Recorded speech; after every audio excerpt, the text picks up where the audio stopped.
अलैकुम वरहमतुल्लाहि वबरकातुहु। नाज़रीन किराम, महर के ताल्लुक़ से एक साथी ने दो मसले पूछे थे जो आप हज़रात की खिदमत में है पेश है।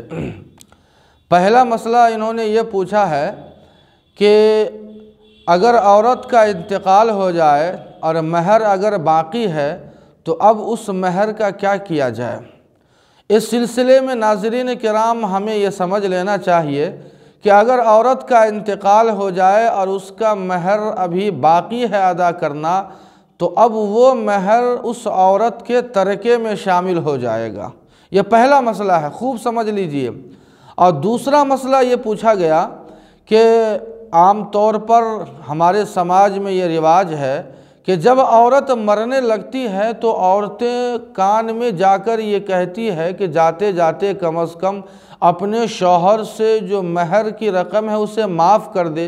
बेचारी वो मजबूरन वो कह देती है कि मैंने माफ़ कर दिया। नाज़रीन किराम, इस सिलसिले में आप याद रखें कि अगर उस वक्त चाहे एक नहीं हज़ारहा बार वो अपनी ज़ुबान से ये कह दे कि मैंने माफ़ कर दिया, मैंने माफ़ कर दिया, फिर भी महर माफ़ नहीं होगा, बल्कि शौहर के ज़िम्मे लाजिम है कि उसे तरके में शामिल करे और तरके के एतबार से उसे तक़सीम करे।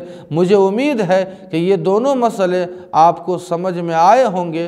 अल्लाह पाक सही समझ आता फ़रमाए। वस्सलामु अलैकुम।